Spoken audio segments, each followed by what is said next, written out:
안녕하세요. 나박사의 메디컬 톡입니다. 얼마 전 제가 유튜브를 하게 된 이유에 대해 이런 말씀을 드렸습니다. 젊은 의사 시절에는 저도 잘 몰랐는데 20년 넘게 오랜 시간 환자를 진료하고 만나다 보니 암 치료에 있어서 병원 치료 못지않게 중요한 것들이 있더라는 겁니다. 그래서 제가 느낀 그런 것들을 유튜브를 통해 여러분들과 공유하고 싶다고 했습니다. 함께 나누고 싶은 많은 이야기가 있지만 오늘은 최근 폐암 관련 이슈도 크게 있었고 해서 제 환자 중에 폐암 4기에서 현재는 완전 관해에 가까운 부분 관해로 장기 생존하고 계신 환자 사례를 소개하려고 합니다. 환자를 진료하다 보면 특별히 다른 치료를 하지 않았는데 유독 치료 경과가 좋고 좋은 치료 성적을 보이는 분들이 있습니다. 이번 사례도 그런 경우인데요. 환자는 현재 60대 여성이고 처음 진단을 받았던 12년 전 당시 사진을 먼저 보시겠습니다. 화면에 보이는 이 사진은 2007년 처음 진단 당시 찍었던 펫 영상입니다. 펫 영상에서 암 부위는 이렇게 노란색으로 보입니다. 오른쪽 폐 부위에 노란색으로 밝게 빛나는 부위가 바로 폐암입니다. 당시 영상만으로 봤을 때 초기라고 생각되었지만 수술하면서 떼어낸 조직검사에서 임파질의 전이가 동반된 것을 확인했고 환자는 당시 폐암 3기로 진단을 받게 됐습니다. 그리고 바로 수술을 했으나 2009년 또 2016년 두 번의 재발이 있었습니다. 첫 번째 재발 때는 다시 절제 수술을 했지만 두 번째 재발에는 더 이상 추가 절제가 불가해서 그 이후로는 항암 치료만 하게 됩니다.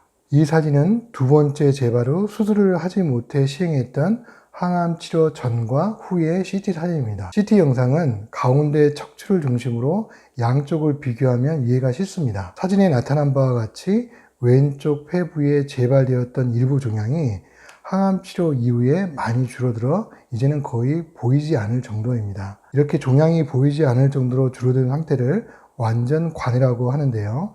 이분은 완전 관해에 가까운 부분 관해로 현재까지 건강한 상태로 치료를 이어오고 있는 중입니다. 이렇게 두 번이나 재발한 4기 폐암에서 좋은 치료 경과를 보인 걸로 보아서 뭔가 남들과 다른 치료를 하지 않았을까 생각하실 수도 있는데요. 그러나 이분은 일반적인 치료 과정을 거쳤습니다. 조금 더 구체적으로 알아보도록 하죠. 이분은 폐암이 두 번째 재발된 시점, 즉 더 이상 절제 수술은 불가해서 항암 치료를 시작한 그 시기부터 말씀드려 보겠습니다. 항암 치료는 의사마다 선호하는 방법이 조금씩 다른데요. 항암을 지속적으로 쭉 하는 경우도 있지만 저는 개인적으로 암세포가 치료약에 반응을 보여 어느 정도 종양 사이즈가 줄어들면 일정 기간 항암을 쉬는 기간을 갖습니다. 쉬는 동안 환자가 체력을 회복할 수 있도록 항암 휴지기를 두는 치료 방법을 저는 개인적으로 더 선호합니다. 항암 치료를 쉬는 이 휴지기는 그동안 고갈된 체력을 보충하기 좋은 때이므로 환자분들께 쉬는 동안 잘 드시고 충분한 휴식을 취하기를 권합니다.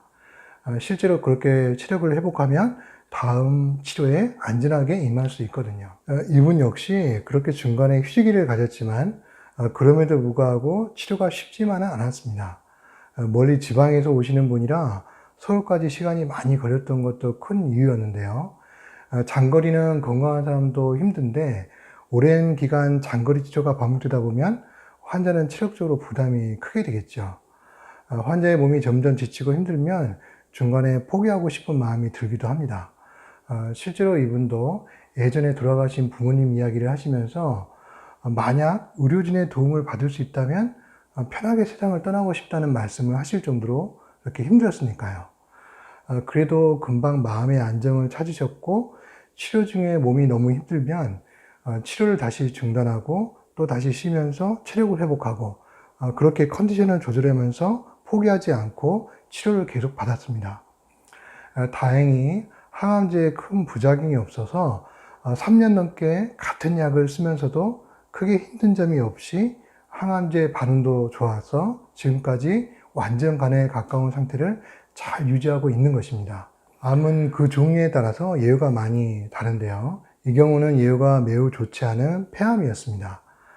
같은 종류의 암으로 1기나 2기가 아닌 3기로 첫 진단을 받은 후 10년이 넘도록 이렇게 건강하신 분들을 뵙기란 사실 쉽지가 않습니다. 엄밀하게 의학적으로 말한다면 이분과 똑같은 종류의 폐암으로 재발 이후 4년 넘게 건강하게 생존하는 경우는 사실 매우 드뭅니다. 그런데 이분은 2007년 처음 진단 이후 2번의 재발이 있었음에도 12년을 잘 지내고 있는 것이죠. 보통은 항암제 내성이 생기면 다른 약으로 바꾸는데 이분은 동일한 한 가지 항암제로 별다른 부작용 없이 3년 이상 약의 효과가 지속되면서 저도 의사지만 사실 많이 놀래고 있습니다. 당연히 담당 의사로서 좋은 치료 결과의 이유를 찾게 되고 여러 가지를 눈여겨보게 되는데요. 장기 치료인 경우 환자와 오랜 시간 만나다 보면 자연스럽게 개인적인 이야기를 나누기도 합니다. 제가 이분과 대화를 나누면서 인상 깊었던 내용 중에 몇 가지만 추려보겠습니다. 한번 참고해 보시면 어떨까 싶습니다. 첫째, 우선 이분에게 받은 인상은 매우 차분하고 침착하다는 점입니다. 암이 재발되었다는 사실을 아는 순간 우리들은 보통 절망하고 좌절하기 쉽죠. 그러나 이분은 매우 침착하셨습니다. 스스로 자신의 감정을 들여다보면서 충격과 스트레스에 잘 대응하고 있었던 거죠. 절망하기보다는 지금 상황에서 할 수 있는 적절한 치료 방법에 대해 의료진이 설명해 주기를 담담하게 요청하셨고, 저의 설명에 충분히 이해가 되면 적극적으로 치료를 받았습니다. 보통은 암이 재발되거나 나빠지면 타인이나 외부에서 원인을 찾기도 합니다. 예를 들어서 가족 중에 누가 신경을 안 써줬다거나 음식이나 주변 환경에서 병이 악화된 이유를 찾기도 하지요. 그런데 이분은 그런 동요도 없이 지금 상황에서 본인이 할 수 있는 가장 최선의 방법은 무엇인지 알아보고 그 중에서 본인에게 가장 적절하다고 생각되는 치료를 차분하게 시작했습니다. 두 번째, 운동을 통해 자기 관리를 지속적으로 했습니다. 운동이 유익하다는 점은 모두에게 상식이죠. 이분도 운동을 꾸준히 규칙적으로 하셨는데요. 매일 스트레칭을 하고 하루에 1시간 정도 걷기를 했습니다. 언뜻 들었을 때는 평범한 운동이지만 자세히 들어보니 좀 특이한 점이 있더군요. 이분은 걷기 운동을 할 때 매우 정확하고 바르게 걷는 노력을 하셨습니다. 우리들의 보행 자세를 보면 좌우가 비대칭인 경우가 많은데요. 이분은 거울을 보면서 똑바로 좌우 대칭이 되도록 하며 바른 자세로 걸으려고 매우 신경을 쓰셨습니다. 직립보행을 하는 우리 몸이 좌우 대칭이 되기 위해서는 뼈와 근육이 몸의 중심을 잡도록 튼튼하게 지지해줘야 되는데요. 좌우 비대칭을 교정하면서 걷는 동안 자연스럽게 부족한 근육이 발달이 되어 자세가 바르게 잡히고 체형이 교정이 됩니다. 이분은 그냥 무조건 걷는 것이 아니라 바르게 걷는 노력과 연습을 하면서 운동하셨던 점이 좀 특별했습니다. 참고로 음식이나 보조식품 등에 대해 한두 번 제게 상의는 하였지만 다른 분들과 달리 그런 질문은 사실 많지가 않았습니다. 세 번째, 담당 의사와 소통이 아주 원활하였습니다. 대체로 우리 환우분들은 암을 치료하면서 생기는 피로감 같은 일상생활에서 생기는 부작용에 대해서 담당 의사에게 이야기를 잘 안 하는 경향이 있습니다. 어떤 분은 나는 치료를 잘 받고 있다, 힘든 것도 없고 문제가 없다, 이러면서 씩씩하게 보이고 싶어 하시는데요. 이분은 굳이 그러지 않았다는 거죠.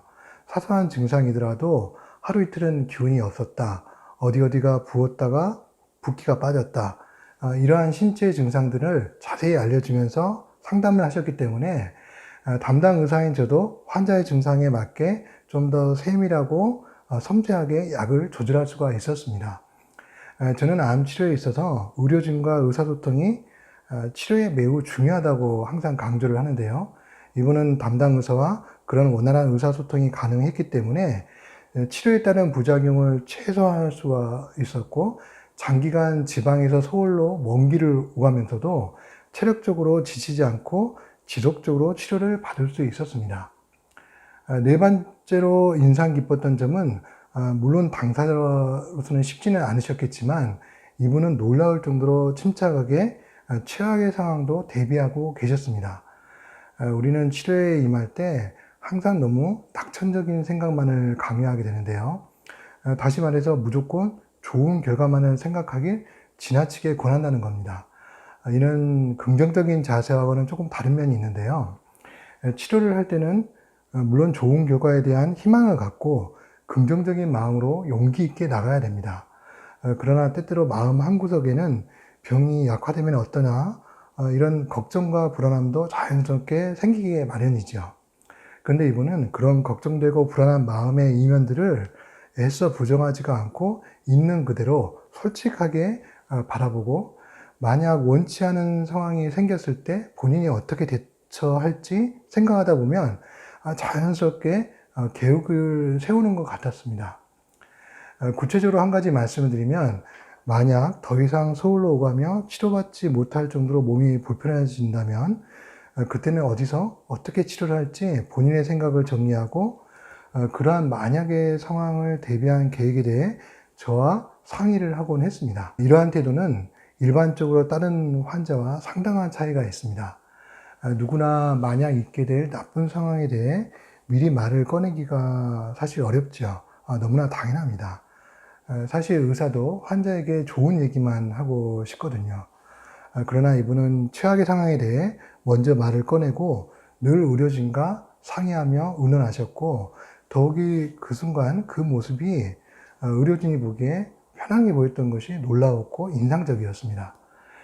병이 나빠졌을 때 최악의 상황에 대해 떠올려 보는 것 자체가 가족에게도 매우 괴로운 일이지만, 정작 당사자인 환자 본인은 만약 그러할 경우에 대해 누군가 상의를 하고 싶었던 것 같습니다. 가족들은 죽음이라는 단어만 떠올려도 심장이 녹는 듯한 그런 슬픔이 몰려와서 환자에게 아예 언급조차 못하게 하기도 하죠.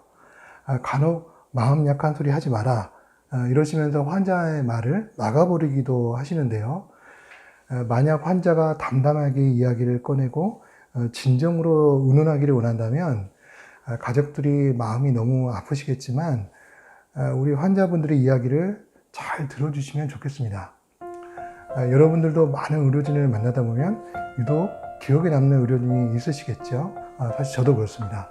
오랫동안 따뜻하고 좋은 기억으로 남는 분도 계시고, 훌륭한 인성을 갖춘 환자를 통해 제가 성장하기도 하면서 또 이렇게 깊은 인상을 남기는 분도 계십니다. 저는 담당 의사로서 예후가 매우 좋지 않은 폐암 사기에서 이렇게 완전 관해에 가까운 좋은 치료 성과로 건강하게 잘 지내주시는 것만으로 우선 그분들께 그저 감사할 따름입니다. 치료 결과가 좋은 환자가 많아지면 의사는 저절로 힘이 나기 마련이니까요. 하지만 의사와 환자라는 관계를 떠나서 그저 한 사람의 인간으로도 이분이 앞으로 계속 좋은 결과를 유지하면서 오래오래 긴 시간을 함께 나눌 수 있기를 간절히 소망합니다. 여러분들은 어떤 마음가짐으로 투병하시는가요? 또 어떤 생각을 가지고 환자를 간병하고 계신가요? 무슨 음식을 먹으면 암 치료에 도움이 될까? 또는 새로 나온 신약은 효과가 어떨까? 뭔가 특별한 치유법은 없을까?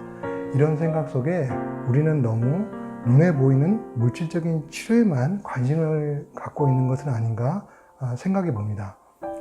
정확하게 수치로 우리가 계량할 수는 없어도 감정이나 생각 또는 삶에 대한 자세와 같이 우리가 눈에 보이지 않는 정신적인 것들도 치료에 상당한 영향을 준다고 저는 생각합니다. 오랜 기간 경험을 해보니 치료 결과가 특별히 좋은 분들은 환자 본인이나 주변 가족 환경에서 분명 남다른 다른 면모가 있었던 경우가 많았습니다. 이분의 사례를 일반화할 수는 없습니다만 한 번쯤 생각해 보시면 어떨까 싶은 마음으로 공유해 봅니다. 오늘 하루도 소중하게 보내시고 좋은 치료 결과 있기를 진심으로 바랍니다. 건강하십시오.